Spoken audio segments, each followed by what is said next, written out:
ጥልቁ ውስጥ ነው እየበላን ያለነው። ጥልቁ ውስጥ ምንድነው? ቆሻሻ ነው ምንድነው? አጽሙስ ዛሬ ከዚህ ከጀርባዬ ከምትመለከቱት ከለንደን ከሚገኘው ሴንት ፓንክራስ ኢንተርናሽናል የባቡር ጣቢያ ተነስተን 150 ድልድዮችን 4 ግዙፍ ዋሻዎችንና የኢንጂነሪንጉን ዓለም በፈተነ መልኩ በአስገራሚ ሁኔታ የአትላንቲክ ውቅያኖስ አካል በሆነው በእንግሊዝ ቻናል ስር 75 ሜትር በውቅያኖሱ ስር ጠልቀን ከጥልቁ ላይ አልፈን ወጥተን ወደ ፓሪስ የምናደርገውን ጉዞ የማሳያችሁ ፕሮግራም ነው የሚሆነው። ጉዞ አጠቃላይ 2 ሰዓት ከ30 ደቂቃ የሚወስድ ይሆናል። የዛሬውን ጉዞ ለየት የሚያደርገው ከሌሎች የባቡር ጉዞዎች ማለትም እንደ ቻይና፣ ኮሪያ በመሳሰሉ ሀገሮች የተለያዩ አይነት እጅግ በጣም ፈጣን ዘመናዊ የሆኑ ባቡሮችን ትመለከታላችሁ። ይህ ዛሬ የምንሄድበት ባቡር ግን በሰው ልጅ ታሪክ ለመጀመሪያ ጊዜ ውቅያኖስን ከምድር በታች 75 ሜትር ጠልቆ ከውቅያኖሱ ሌላኛው ክፍል መውጣት የተቻለበት የኢንጂነሪንጉን ዓለም የፈተነ አስገራሚ ጉዞ ነበር። ታዲያ ይህን ጉዞ ዛሬ እየተጓዝን እናየዋለን። ጉዟችን ደግሞ ምንም ሳንከፍል ያውም በቢዝነስ ክላስ ነው የምንጓዘው። እንዴት ሆነ? ይህንን በጉዞ ላይ ነግራችኋለሁ። ምንም 10 ሳንቲምም ሳልከፍል ያውም በባቡሩ የቢዝነስ ክላስ ነው የምንጓዘው። የቢዝነስ ክላስ እና ኖርማሉ ክላስ ምንድነው ጥቅሙ? እንዴት እኔስ በነፃ ይሄንን ጉዞ ላደርግ ቻልኩኝ የሚለው በዚህ ቪዲዮ እነግራችኋለሁ ማለት ነው። ከኋላ ወዳለው እንግዲህ ሴንት ፓንክራስ ኢንተርናሽናል የባቡር ጣቢያ እንግባ። ያለነው የእንግሊዟ ዋና መዲና ለንደን ነን። ጉዟችን ይጀምራል። ሜክ ሹር የዩቲዩብ ቻናሌን ሰብስክራይብ በማድረግ የደወል ምልክቷን መጫን አትዘንጉ። ምክንያቱም በቅርቡ ብዙ ሚሊዮን እንገባለን። የማንጓዝበት የማንሄድበት የምድር አካል የለም። ይህንን ጉዞ ደግሞ ስፖንሰር ያደረገላችሁ ብዙዎችን የቤት ባለቤት በማድረግ የተመሰገነው ፊሶን ሪል ስቴት ነው። ከፊሶን ሪል ስቴት ማስታወቂያ በኋላ ተመልሰን እንገናኝ። ይግቦ በ45000 ካሬ ሜትር ላይ ወደ ተንጣለለው የፊሶን ሪል ስቴት እንኳን ደህና መጣችሁ። ቤቶቻችን ተጠናቀዋል። ይምጡና ይረከቦ። በተንጣለለው የፊሶን መንደር ታውን ሃውስ፣ ቪላና አፓርትመንት እንደ ምርጫው አቀርበናል። ዘመናዊና ቅንጡ አፓርትመንቶቻችን ከባለ 1 እስከ ባለ 3 መኝታ ተሰናድተዋል። እርሶን ይጠብቃሉ። የከርሰ ምድር ውሃ፣ ለተለያዩ ፕሮግራሞች የሚሆን ሰፊ ቴራስ፣ 24 ሰዓት የማይቋረጥ ተጠባባቂ ጄኔሬተር፣ ሰፊና አስተማማኝ የመኪና ማቆሚያ፣ የደህንነት ካሜራ ጨምሮ ይሄ ቀረሽ የማይባል ዘመናዊና ቅንጡ አፓርትመንት። ምርጫው ቪላ ከሆነ ደግሞ የተሟላና በ340 ካሬ ሜትር ላይ ያረፈ በውስጡ 6 መኝታ ቤቶች፣ 7 መታጠቢያ ቤቶች፣ 2 ሳሎን፣ 1 ባህላዊና 1 ዘመናዊ ኩሽናዎችን በውስጡ ያቀፈ ቤትም አለን። ታውን ሃውስስ ቢሉ በፊሶን መንደር ምን ጠፍቶ 5 መኝታ ቤት፣ 6 መታጠቢያ ቤትን፣ 1 ባህላዊና 1 ዘመናዊ ኩሽና አካቶ በ190 ካሬ ላይ ያረፈ 2 መኪና ማቆም የሚያስችል ሰፊ ግቢ ያለው የፊሶን መንደር። ይምጡ፣ ዛሬውኑ የቤት ባለቤት ይሆኑ። በ0952 78 78 78 ወይም በ0952 79 79 79 ላይ ሃሎ ይበሉን። ፊሶን ሪል ስቴት የርሶ። ከማስታወቂያው በኋላ ተመልሰናል። እንግዲህ ብርድ አለ። በጣም ነው የሚወርደው። ይሄን ቪዲዮ የቀረጽኩት ዲሴምበር ወር ላይ ነው። ያው መቼ እንደምለቀው አላውቅም። ስለዚህ ብርድ ያው የሚጠበቅ ነው። ኦኬ አይ ቲንክ ቼኪን እናደርጋለን፣ ግን ቢዝነስ ክላስ ነን። ስለዚህ ሁሉ ሰልፍ መጠበቅ አይጠበቅብንም። እዚህ ጋር እንደምታዩት ሰልፍ አለ። ስለዚህ እኛ ፕሪሚየም ነን። ኦኬ ፍተሻ ብዙ አልቆየንም፣ ምክንያቱም ቢዝነስ ክላስ ስለሆነ ማለፊያው ለብቻ ነው። ስለዚህ በጣም ነው ደስ የሚለው እና ይሄ ደግሞ ፍተሻ ብቻ አይደለም፣ 1 ፍተሻና 2 ኢሚግሬሽን ያለፍ ነው። ምክንያቱም አንዳንድ ጊዜ ይሄ የባቡር ጉዞ እንደመሆኑ መጠን አንዳንድ ባቡር ጣቢያዎች ላይና አንዳንድ ኤርፖርቶች ላይ ሀገራት በስምምነት 2 ኢሚግሬሽኖችን ያቋቁማሉ። ስለዚህ እዚህ ጋር ያለፍነው ኢሚግሬሽን እንግዲህ 2 ኢሚግሬሽን ነው። አንደኛው ከእንግሊዝ ወጣን ወይም ከዩናይትድ ኪንግደም ወጣን፣ ከዛ በኋላ ወዲያው ደግሞ ኢሮፒያን ዩኒየን ውስጥ ገባን ማለት ነው። ስለዚህ አንደኛውን የዩኬን ኢሚግሬሽን አለፍን፣ ወጥተዋል ከሀገር ተብሎ ስታምፕ ተመታ ፓስፖርት ላይ። ከዛ ቀጥሎ ደግሞ ወደ ኢሮፒያን ዩኒየን ጌት ደግሞ ስንገባ የኢሮፒያን ዩኒየን ኢሚግሬሽን እዚሁ ተያይዞ ነው። ስለዚህ እዛው ስታምፕ ጋር ወጥቷል ብለው ይመቱላቸዋል። ቀጥሎ ያለው ኢሚግሬሽን ላይ ደግሞ ገብቷል ኢሮፒያን ዩኒየን ላይ። ስለዚህ በይፋ እንግዲህ መልክዓ ምድሩን ሳንቀይር እዚሁ ባቡር ጣቢያ ውስጥ ሆነን ወደ ኢሮፒያን ዩኒየን ግዛት ውስጥ ገብተናል ማለት ነው። ስለዚህ አሁን ፋይናሊ ስታምፕ ተደርጎልናል። ዩሮፒያን ዩኒየን ያለ ነው ማለት ነው። የፍራንስ ኢሚግሬሽን አልፈናል። ስለዚህ አሁን ላይ እንግዲህ ጉዟችን በቢዝነስ ክላስ ስለሆነ መንገደኞቹን ያቸው መቀመጫ ቦታ የለም፣ በጣም የተጣበበ ነው። እኛ ግን በቢዝነስ ክላስ ስለምንጓዝ ቢዝነስ ላውንጅ መሄድ እንችላለን። ስለዚህ ቢዝነስ ላውንጁ የት እንዳለ እንፈልግ። ሄሎ What is the business lounge? Over here. Okay.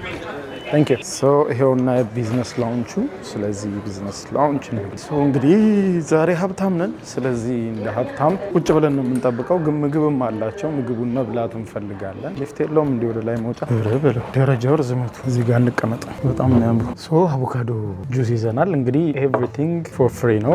ምክንያቱም ቢዝነስ ክላስ ስለሆነ ይሄ ላውንች ነው። በአውሮፕላንም ቢሆን በትሬንም ቢሆን ያው ላውንች ካለው ፎር ፍሪ ነው። ምክንያቱም ፍላይታችሁ እስኪደርስ ወይም ደግሞ የባቡር ጉዟችሁ እስኪደርስ ድረስ የምትጠብቁበት ነው። ስትጠብቁ ግን እንደ መደበኛው መንገደኛ ቁጭ ብላችሁ ስቴሽን ውስጥ ሳይሆን ወይም ደግሞ በራሳችሁ ነገሮችን ምግብ እየገዛችሁ ምናምን ሳይሆን ሁሉም እዚህ ውስጥ ምግብ አለ፣ መጠጥ አለ፣ አልኮል አለ፣ ጁስ አለ፣ ኤቭሪቲንግ የፈለጋችሁት አለ። ስለዚህ የፈለጋችሁትን እየበላችሁ እየጠጣችሁ በነፃ ነው የምትጠብቁት። እስከምትፈልጉ ድረስ መብላት መጠጣት ትችላላችሁ። ጁስ ይዣለሁ እኔ አቮካዶና ሙዝ ነው።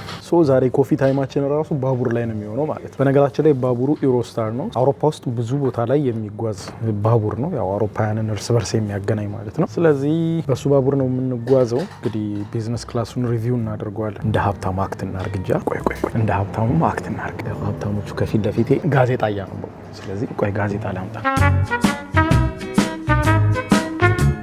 ደስ ይላሉ። የሆነ ስታያቸው ሀብታሞቹን ደስ ይላሉ። ከፊት ለፊት ጋዜጣ ሲያነቡ ቁጭ ብለው። ነገሩ ሀብታም እስኬል አለው። ይህንን አስምሩበት። ምክንያቱም ያው በጣም ሀብታም የሆነ በባቡር አይጓዝም። ቢዝነስ ክላስም ቢሆን በራሱ በሄሊኮፕተር ወር በአውሮፕላን ነው የሚሄደው እንጂ ይህን ያህል ጊዜ አያባክንም በባቡር ማለት ነው። ግን ያው መለስተኛ ሀብታም ምንድነው ጋዜጣው? ዘ ጋርዲያን። ኦኬ። የሀብታም መኮሳተር ዓለም እያለቀች ነው።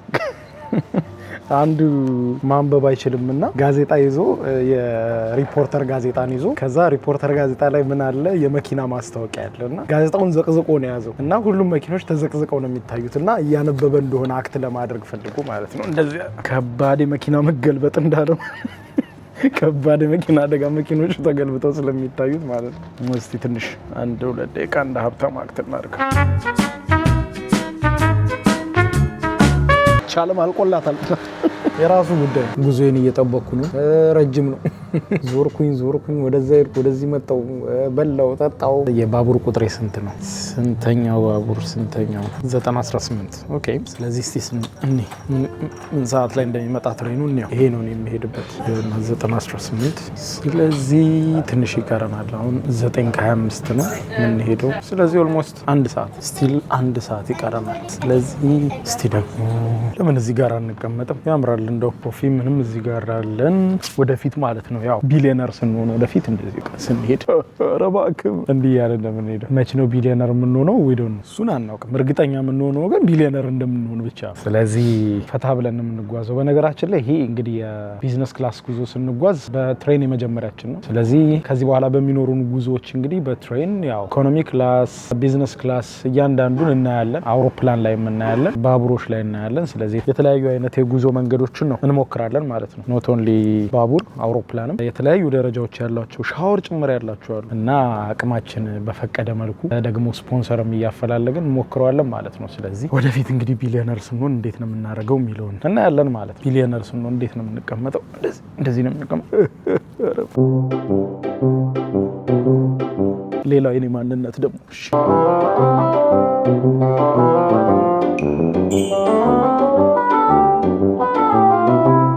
ሀብታም እንዲፍርፍር ብሎ አይስቅም ለካ። ስለዚህ እንዲህ ነው የሚሉት።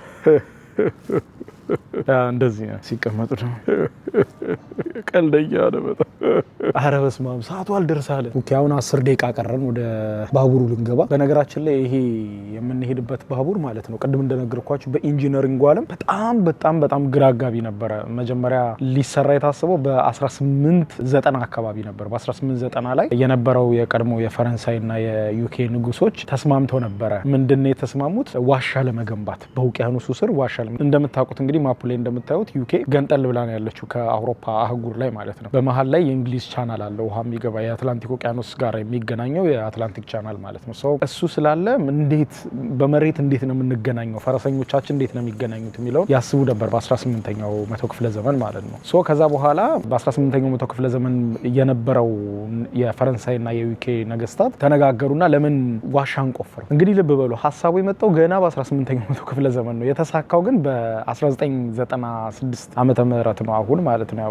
ቅርብ ጊዜ ዛሬ 30 አመት ገደማ 31 አመት 32 አመት ገደማ ነው የተሳካው። ግን ሀሳቡ በፊት የነበረው ባቡር በእንትኑ ስር ለማሳለፍ አልነበረም። በወቅቱም የባቡር ቴክኖሎጂ ብዙም የለም። ስለዚህ ፈረሰኞችን እንዴት ነው በውሃው ስር አሳልፈን በእናንተ ጋር ለንደን የሚወጡት በፓሪስ መሬት ስር ገብተው በፈረንሳይ መሬት ስር ገብተው በውሃው ስር አልፈው ለንደን እንዴት መውጣት ይችላሉ ወይም ዩኬ እንዴት መግባት ይችላሉ የሚለውን በማሰብ በመነጋገር ላይ ነበሩ። ከዛ በኋላ ነው እንግዲህ ለአመታት ጥናት ሲሰራ ቆየ። ከዛ ቴክኖሎጂውን በጣም እየዘመነ መጣ። በኋላ ላይ እንግዲህ አሁን ያለው ቴክኖሎጂ ላይ ደረስን ማለት ነው። አሁንም እንግዲህ ለረጅም ጊዜ ነው ግንባታ ስራ የተከናወነው። ከዛ በኋላ ፈረንሳዮችም ከፈረንሳይ ድንበር የዩኬዎቹም ከዩኬ ድንበር ላይ ቁፋሮ ጀመሩ። ከዛ በኋላ በውቅያኖሱ ስር ቆፍረው ዋሻ ቆፍረው አሁን እንግዲህ ውሃውን አናየውም። እንሂድና ውቅያኖስ ውስጥ ነው የምንገባው፣ ማለትም ዋሻ ውስጥ ነው የምንገባው። ዋሻውን አልፈን ስንወጣ ግን 75 ሜትር ጥልቀት ላይ ማለት ነው። ከ75 ሜትር ጥልቅ ነው ውቅያኖሱ። ከ75 ሜትር በታች ደግሞ ከተሰራ ዋሻ ነው የምንገባው ማለት ነው። እዛ ውስጥ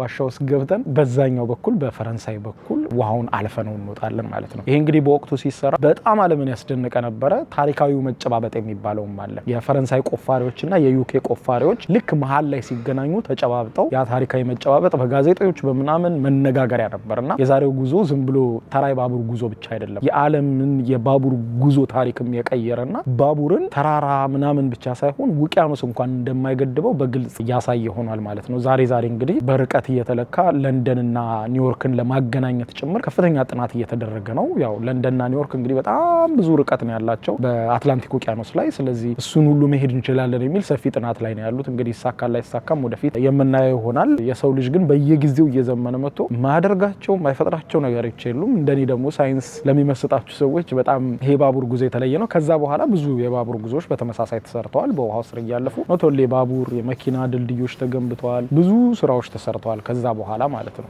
ግን የመጀመሪያ የሚባለው በውቅያኖስ ስር ለመሄድ ፈርቀዳጁ ይሄኛው የባቡር ጉዞ ነው። ከዛ በኋላ ብዙ ተሰርተዋል። ለሀገራት እየተገናኙ ነው። ከዛም ያለፈ ደግሞ ፍሎት የሚያደርግ ሁሉ ብሪጅ እስከ መስራት ጭምር እንቅስቃሴ እየተደረገ ነው። ማለትም ፍሎት የሚያደርግ ውስጡ ውሃው ስር ገብተን ዋሻ ከመስራት ይልቅ አሁን ዋሻ አይደለም የምናየው፣ ሄደን ጨለማ ውስጥ ገብተን ከዛ ነው የምንወጣው። ስለዚህ እንደዛ ከሚሆን ይልቅ ራሱ ፍሎት እያደረገ ውሃው ላይ የሚቆይ እንደዛ አይነት የባቡር መተላለፊያዎች ጭምር እስከ መስራት እየተደረሰ ነውና የዛሬው ጉዞ እንግዲህ የሰው ልጅ ምን ያህል ረቂቅ እንደሆነ በወቅቱ የማይቻል ቢመስልም የሆነ ጊዜ ግን የማይቻል ነገር እንደሌለ አረጋጋጭ የሆነ የባቡር ጉዞ ነው ማለት ነው። ስለዚህ አብራችሁን ቆዩ። አይ ቲንክ ሰዓታችን እየደረሰ ነው። ያ ከ5 ከ6 ደቂቃ በኋላ ወደ ባቡሩ ጋር መሄድ አለብን ማለት ነው። ሰዓታችን አይ ቲንክ ደርሷል። ስለዚህ እንሄድ ወደ ባቡራችን። ባይ ባይ።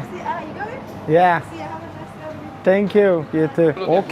ፕላትፎርም 5 ላይ ነው የምንገባው። ሉክ የመንገደኛው ብዛት የቢዝነስ ክላሱ ፕላትፎርም 5 ነው ብለውናል። ስለዚህ ፕላትፎርም 5 ላይ እንሂድ። ፕላትፎርም 5 እና 6 በዚህ ነው የምንገባው። የሁሉ ቢዝነስ ክላስ እንዲህ ከበዛንማ ምን ቢዝነስ ክላስ ነው እንዴ?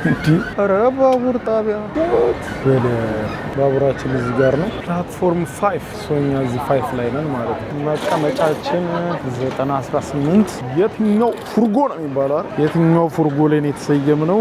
ኮች 15 ይሄ 3 ነው። ስለዚህ እንትኑን መፈለግ አለብን። ወደዛ ነው የምንሄደው 15። አይ ቢዝነስ ክላስን ዋ በላት። እንዲማ ከተጓዝኩ ምኑን ነው ቢዝነስ ክላስ? እሺ ኮች 15 ወንበር ቁጥር 65 ነን። ገና 15 ፉርጎ ወደኋላ ሄዳለሁ። ርዝመቱ ግን የባቡሩ በጣም ትልቅ ነው። 4 ሳስቼ እንዳይሆን ይሄ ነገር አሁን ይሄ ሁሉ እኩል እንደሚደርሰው ትላል።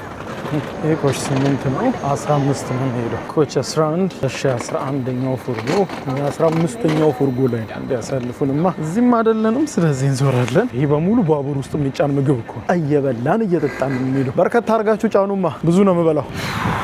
ሰልፍ ልጠብቅ። እዚህኛው ፉርጎ ላይ ነው የምንሄደው። ሶ ከፊት ነን ማለት ነው። አውቶማቲካሊ ቶሎ ነው የምንደርሰው ማለት ነው። አንዳንዱም ይዘው ሻንጣ ብዛቱ ወንበር ቁጥር 65 ነው። 65 ሰው እዚህ ጋር ምን ያለ ነው ማለት ነው። ናይስ ቴብላችንም ትመቻለች። ቻርጀር ላውጣ። ኢምፖርታንት ነገር ቻርጀር ነው። ከዛ ረጅም ጉዞ ስለሆነ ኤርፎናችንን እናወጣለን። ላይ እንስቀለው። በመሀል ላፕቶፕ ፈልጋለሁ ግን እሺ ፋይናሊ ተቀምጠናል። ከፊት ለፊት ማን እንዳለ አላቅም። የሆነ ሰው ሊኖር ይችላል አላቅም። የቢዝነስ ክላሱ እንግዲህ ይሄንን ይመስላል ማለት ነው። እዚህ ጋር በጣም ሰፊ የሆነ መስታወት አለን። በጣም ሰፊ ነው። በደንብ መልክዓ ምድሩን ለማየት እንዲሁም ደግሞ አንደር ዋተር ስንሄድ ከውሃ በታች በነገራችን ላይ ዋሻ አይደለም። ዋሻ ስለሆነ ምንም የምናየው ነገር የለም። ወደ ዋሻው ነው የምንገባው። ዳርክ ነው የሚሆነው። ሰዎች የሰሩትን ቪዲዮዎች ነበር። ስለዚህ ኮምፕሊትሊ ዳርክ ነው የሚሆነው፣ ጨለማ ነው የሚሆነው። ስለዚህ የምናየው ነገር አይኖርም። ግን እዛ እስክንደርስና ደግሞ ከደረስን በኋላ ደግሞ ከውሃው ስንወጣ የፈረንሳይ መልክዓ ምድር እስክንደርስ ደግሞ የዩኬ መልክዓ ምድር እያየን ስለምንሄድ ማለት ነው። ሶ ስለዚህ እንዳየናት ጠባብ አይደለች። ያቻት ትገባለች፣ ከዚህ ደግሞ ትሰፋለች። ናይስ አምላኬ ከፊት ለፊት የማንም እንዳይቀመጥ አድርግልኝ። ወንበር ቁጥር 61 ልርገመው የተዘጋ እንዲሆን ምክንያቱም አስቡት በደንብ ማውራት ፈልጋለሁ ምናምን ነገርና ከፊት ለፊት የሰው ካለ እንዲህ ብሎባችሁ ያስቡ ብሎግ አድርጋ ሲላችሁ አሁን 10 ደቂቃ ቀርቶናል ልንነሳ።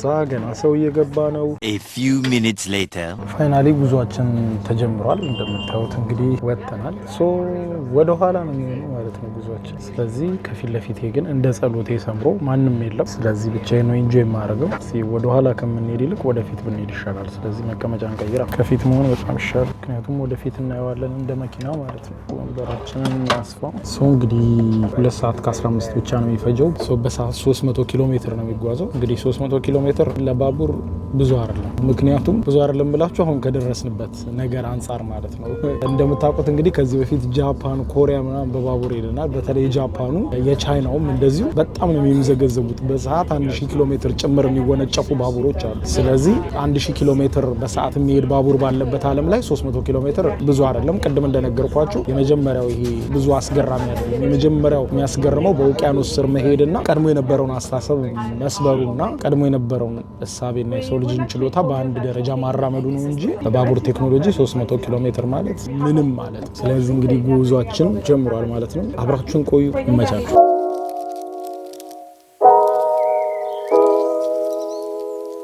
ይሄ በነገራችን ላይ ይሄ ባቡር መስራት ሲጀመር ማለት ነው ይፈጃል ተብሎ የነበረው ገንዘብ 4.7 ቢሊዮን ፓውንድ ነበር። ነገር ግን ልክ ሲጠናቀቅ የፈጀው 9.7 ቢሊዮን ፓውንድ ነው። ኢማጂን ልዩነቱን ላይክ በወቅቱ እንግዲህ በ6 ዓመት ውስጥ ነው አጠቃላይ ግንባታው የፈጀው 6 ዓመት ነው ከጥናቱ ውጭ ማለት ነው። ጥናቱ ምናምን ይቻላል አይቻልም የሚለው ለረጅም ዓመታት በጣም ክርክር ተካሂዶበታል። ከረጅም ዓመት ክርክር በኋላ ግን ተወስኖ ስራው ሲጀመር 6 ዓመት ነው የፈጀው። በ6 ዓመት ውስጥ 13000 ሰራተኞች ናቸው የተሳተፉበት። እንግዲህ 13000 ሰራተኞች ለ24 ሰዓት ነበር የሚሰሩት። ከዛ ውጭ እንግዲህ አሁን ከፈረንሳይ ድንበር እስከ ፓሪስ ያለውና ከዩኬ ድንበር እስከ ለንደን ያለው እሱ መደበኛ የባቡር መስመር ዝርጋታ ስለሆነ እሱ ብዙ ከባድ አይደለም። ጀስት ዓለም የደረሰበት ስለነበረ።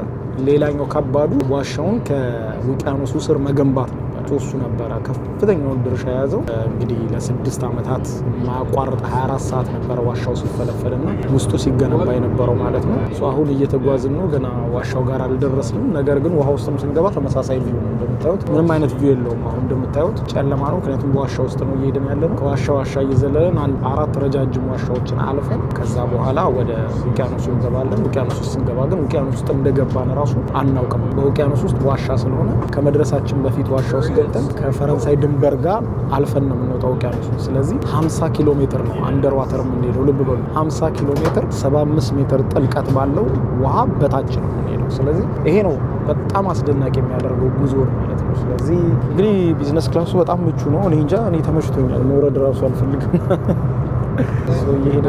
በጉዟችን ላይ ደግሞ ገና እንነሳለን። ትሬኑን ሪቪው እናደርገዋለን፣ እናያለን። ባዝሩም ምናምን እናያቸዋለን። ምግቡን በጣም አሪፍ ነው ተብሏል። በታዋቂ ሼፍ ነው የሚሰራው። አይ ቲንክ ሼፉን ራሱ ስሙን ይዞ ነበረ። ማን ነበረ? ሬይመንድ ብላንክ ነው የሚባለው። ታዋቂ የዩናይትድ ኪንግደም ሼፍ ነው እና ሬይመንድ ብላንክ እሱ ነው የሚያዘጋጀው ተብሏል። እኔ አላውቀውም፣ ታዋቂውን አይሆንም አላውቅም። ብቻ በእሱ የተዘጋጀ እንደሆነ ነው ድረገጻቸው ላይ ያነበብኩት። ስለዚህ በእሱ የሚቀርብልንን ምግብ ነው የምንበላው። እሱንም እንቀምሳለን። ምን አይነት አማራጭ እንዳላቸው እናያለን። እሱ አብራችሁን ቆዩ። እንግዲህ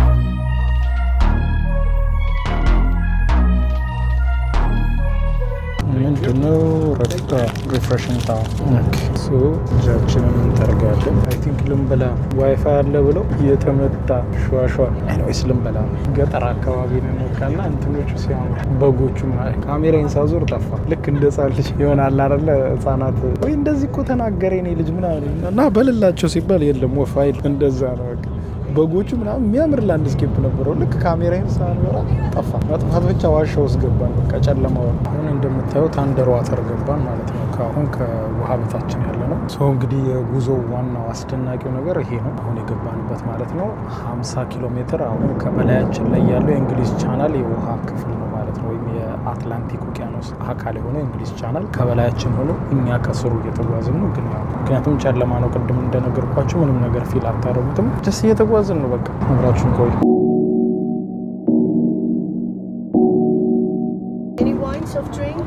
No. No. Thank you. ምግቡ ይሄን ይመስላል። just እኔ I don't know ይሄ ሌላ ካልመጣ በስተቀር ሉክ በሼፍ እንትና ነው የሚሰራው ምናምን ያሉት ምግብ ይሄ ነው። ይሄ ከዛ ይሄ ዳቦ ነው የሚጋገረው በሼፍ ምንድን ነው? እኔ ዌብሳይታቸው ላይ የጻፉትና እዚህ ጋር የሚያመጡት ፈጽሞ አንድ አይደለም። ቼቼ ሻይ ማንኪያ ነች።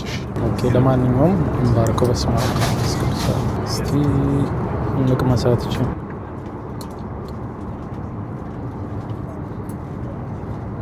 ምን ይባላል ይሄ ብሎ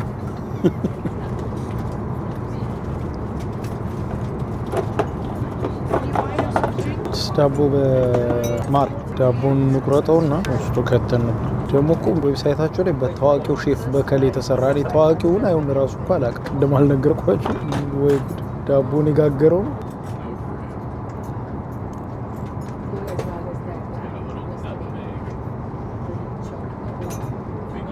ነው ጣፋጭ ነገር ሼፍን ወጉት እንዲህ ነው እንዴ?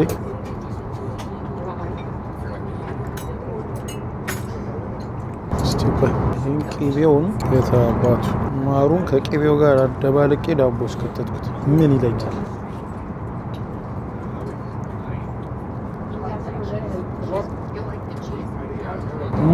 እንዴ አዎ ይሄ ምግብ እኮ ከውቅያኖስ ስር 75 ሜትር ጥልቀት ስር የተበላ ምግብ ነው። ይመዝገበት ታሪክ ከውቅያኖስ ስር የበላ ነው ምግብ ነው። ይሄ እንግዲህ ጥልቁ ውስጥ ነው እየበላን ያለው ጥልቁ ውስጥ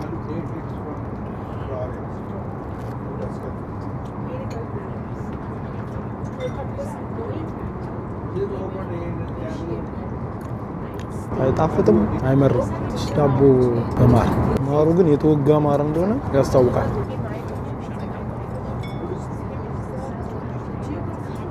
በስማ ይሄኛው ልብላ ባይሆን እንጂ ይሄኛው የተመታ ነው።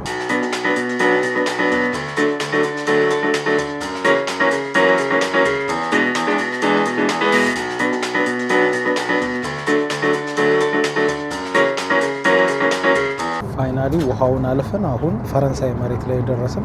አሁን ፈረንሳይ ግዛት ውስጥ ነው ያለነው። በነገራችን ላይ አሁን አንደር ዋተር የሄድነው ውሃ ማለት ነው። በውሃ ውስጥ የሚያልፈው የባቡር መስመር 3 መስመር ነው። አንደኛው መሄጃ ነው፣ ሁለተኛ ደሴም ታይም የሚመለሱበት አለ። መካከለኛው ግን ለጥገና የሚያገለግል ማለት የሚጠግኑ በመሀል ችግር ቢፈጠር አንደር ዋተር ሆናችሁ ችግር ቢፈጠር ምናምን እርዳታ ቢመጣበት መንገድ ማለት ነው። ስለዚህ 3 ሌኖች ነው ያሉት በውሃው ስር ማለት ነው ባቡር የሚሄድበት እና አሁን እንግዲህ ሙሉ በሙሉ ጨርሰናል። የዩኬንም ድንበር አልፈን የውሃውንም የእንግሊዝ ቻናልን አልፈን አሁን ከተወሰነ ደቂቃ በኋላ መሬት ላይ እንወጣለን። ማለትም የፈረንሳይ ግዛት ላይ እንወጣለን። ኦልሬዲ ጂፒኤስ ስልኬ ወጥተናል ይለኛል። ሲግናል መጥቷል። እስካሁን ድረስ መሬት እያየሁ አይደለም፣ ግን አይሚን ከዋሻው አልወጣንም። እንዲህ ቀና የማለት ስሜት አለ። ወደ ላይ እየወጣ ነው ወደ መሬቱ ማለት ነው። ስለዚህ ከተወሰነ ደቂቃ በኋላ ሆፕፉሊ መሬት እናያለን። ይህንን እህል ቅጠል የማይል ምግባቸውን ወደዛ ላርግላቸውና የሆነ በጣም ኤክስፔክት አድርጌ ነበር አሪፍ ምግብ ሰርቭ ያደርጋሉ ብዬ የተመቱ ሳንዱች ይሰጡናል እና ውሰድ አበጀ ይህን ውሃ ቀዳበታለች ትቃመጥ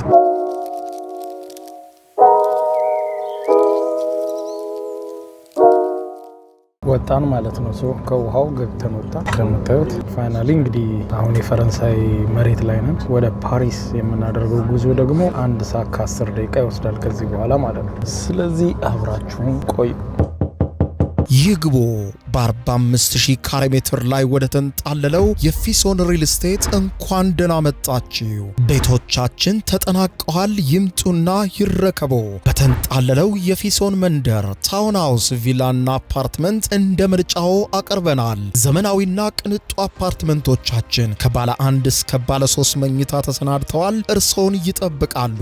የከርሰ ምድር ውሃ፣ ለተለያዩ ፕሮግራሞች የሚሆን ሰፊ ቴራስ፣ 24 ሰዓት የማይቋረጥ ተጠባባቂ ጄኔሬተር፣ ሰፊና አስተማማኝ የመኪና ማቆሚያ፣ የደህንነት ካሜራ ጨምሮ ይሄ ቀረሽ የማይባል ዘመናዊና ቅንጡ አፓርትመንት። ምርጫው ቪላ ከሆነ ደግሞ የተሟላና በ340 ካሬ ሜትር ላይ ያረፈ በውስጡ 6 መኝታ ቤቶች፣ 7 መታጠቢያ ቤቶች፣ 2 ሳሎን፣ 1 ባህላዊና 1 ዘመናዊ ኩሽናዎችን በውስጡ ያቀፈ ቤትም አለን። ታውን ሃውስስ ቢሉ በፊሶን መንደር ምን ጠፍቶ 5 መኝታ ቤት፣ 6 መታጠቢያ ቤትን፣ 1 ባህላዊና አንድ ዘመናዊ ኩሽና አካቶ በ190 ካሬ ላይ ያረፈ 2 መኪና ማቆም የሚያስችል ሰፊ ግቢ ያለው የፊሶን መንደር ይምጡ።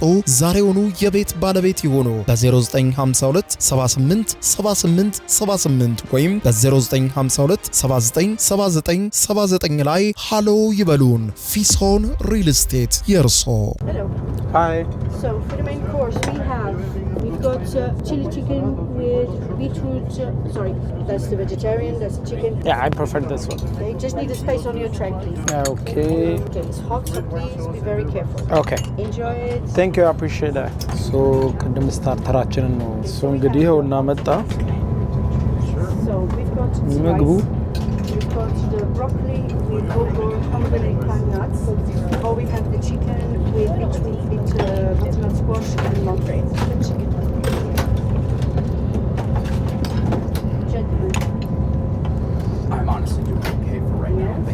ኦኬ ጉዟችን ቀጥሏል። በላን ጠጣን፣ ጉዟችን ቀጥሏል። እየበላን እየጠጣን ተፈጥሮ በቃ በጣም የሚያምረው አንዳንዱ ቦታ ትንሽ በረዶ ነገር ጀመር እያደረገው ነው። now tea. Okay, thank you. ኦኬ ሶ ኮፊ ታይም። በነገራችን ላይ እስቲ ኮፊ ታይም ላይ አይደለም እንግዲህ ኮፊ የተለያየ ቦታ ጠጥተናል። አውሮፕላን ላይ ጠጥተናል፣ መርከብ ላይ ጠጥተናል፣ እርሻ ውስጥ ጠጥተናል። ትዝ ካላችሁ የድሬዳዋ ቪዲዮ ላይ ከእርሻ ቀንጥሰን ጠጥተናል። ያልጠጣንበት ቦታ የለም ኮፊ።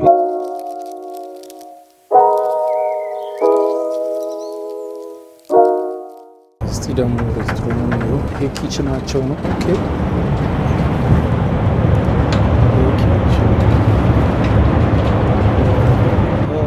ወንድም ሴትሽ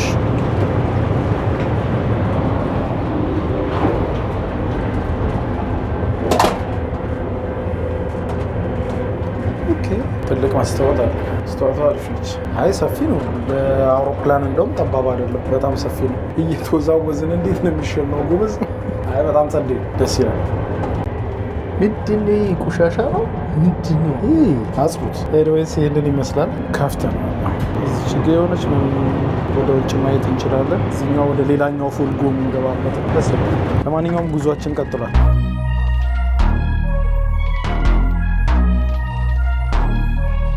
በነገራችን ላይ እንዴት በነፃ መጣው ፎር ፍሪ አይደለ? ቢዝነስ ክላስ ሶ ሁልጊዜም ስጓዝ የምከፍልበት የባንክ ካርድ አለ። ሶ ያ ክሬዲት ካርድ ማለት ነው። ክሬዲት ካርዱን ለጉዞ በተጠቀምኩት ቁጥር የሚያስብልኝ ፖይንት አለ ማለት ነው። ሶ እነዛ ፖይንቶች ተደምረው አውሮፕላን ቲኬት ይቆርጣሉ፣ የባቡር ቲኬት ይቆርጣሉ፣ ካሽ አውት ማድረግ ትችላላችሁ። ስለዚህ ትራቭል የምታደርጉ ሰዎች አክሰሱ ካላችሁ ክሬዲት ካርዶችን ለትራቭል ኦን ፐርፐዝ ማንኛውም ክሬዲት ካርድ ሳይሆን ለትራቭል ተብለው ብቻ የሚሰጡ ማለት ነው። ስለዚህ ባንኮቻችሁን በማናገር ለትራቭል የሚሆን ካርድ አላችሁ ወይ ብላችሁ ጠይቃችሁ ለትራቭል የሚሆን ካርድ አላቸው። ሶ ለዛ ተብሎ የተዘጋጀ ስትጓዙ ፖይንቶችን ታገኛላችሁ። እነዛ ፖይንቶች ደግሞ ብዙ ቢዝነስ ክላሶችን እንድትሄዱ ያስችላችኋል። ምክንያቱም ፖይንቶቹ ሲጠራቀሙ ማለት ነው። ካሽ አውት ማድረግ ትችላላችሁ ወይም ደግሞ ቲኬቶችን ፎር ፍሪ መቁረጥ ትችላላችሁ ማለት ነው። ስለዚህ በዚህ ምክንያት ነው እንግዲህ በነፃ እኔ የዛሬውን ጉዞ እንግዲህ ከለንደን ወደ ፓሪስ የመጣሁት በነፃ ነው። ብዙም ጊዜ ካርዴን እንደዛ እያረኩ እጠቀመዋለሁ። ፖይንቶችን ሰበስብና ከሆነ ሀገር ወደ ሆነ ሀገር ለመሄድ እንዲሁም አፕግሬድ ለማድረግ ደግሞ ተጠቀሙበታላችሁ። ስለዚህ እንግዲህ በምጠቀመው ባንክ ክሬዲት ካርድ ምክንያት ነው ማለት ነው ዛሬ በዚህ በቢዝነስ ክላስ እየመጣ ያለሁት ማለት ነው በባቡር። ሶ በከፍለው ኖሮ $485 ነበረ ይሄ ጉዞ የሚሆነው ማለት ነው። ስለዚህ ይህንን ይመስላል እንግዲህ ከ2 ሰዓት ተኩል ጉዞ በኋላ ፋይናሊ ፓሪስ ደርሰናል። አሁን እንደምታዩት ፓሪስ ላይ ገብተናል ኦልሬዲ ከተማው ላይ። ከ5 ደቂቃ በኋላ ኦልሬዲ እንወርዳለን ከባቡሩ ማለት ነው። ለማንኛውም አብራችሁኝ ከለንደን እስከ ፓሪስ ስለመጣችሁ ፕሮግራሙን ስለተከታተላችሁ በጣም አመሰግናለሁ። ሜክ ሹር ሰብስክራይብ በማድረግ የደወል ምልክቷን መጫን አትዘንጉ። በሌላ ቪዲዮ በሌላ ቦታ በሌላ ሀገር እስከምንገናኝ ድረስ ያዝ ሃይ ፋይቭ ባባይ ቻው። የዩቲዩብ የስኬት ሚስጥሮችን በዝርዝር የያዘው የአቤል ብርሃኑ የወይኗ ልጅ መጽሐፍ 2ኛ እትም በገበያ ላይ። ዩቲዩብ ለመጀመር በአጭር ጊዜ ስኬትን ለመቀዳጀት አስበዋል? ዩቲዩብ ብጀምር ስንት ብር አገኘሁም ብሎ አስበዋል? እንግዲያውስ በዩቲዩብ 2 የወርቅ 3 የብር ሽልማቶችን ያገኘው የአቤል ብርሃኑ የወይኗ ልጅ የዩቲዩብ ሚስጥሮች መጽሐፍ በዝርዝር ሁሉንም ያብራራሉታል። ዛሬውኑ ገዝተው ህልሞን እውን የሚያደርጉበትን የዩቲዩብ የስኬት መንገድ ይጀምሩ። በሀገር ቤት አከፋፋይ አዲስ አበባ ሜክሲኮ ኮሜርስ መጽሐፍት መደብር። በውጭ ሀገራት ለምትገኙ ከአማዞን ላይ ብታዙ በቀናት ውስጥ ደጁ ይደርሳል። የአማዞን ሊንኩን እዚህ ቪዲዮ ኮሜንት ላይ ያገኙታል። የዩቲዩብ ሚስጥሮች ዘመኑ ጋር ተፈላጊ መጽሐፍ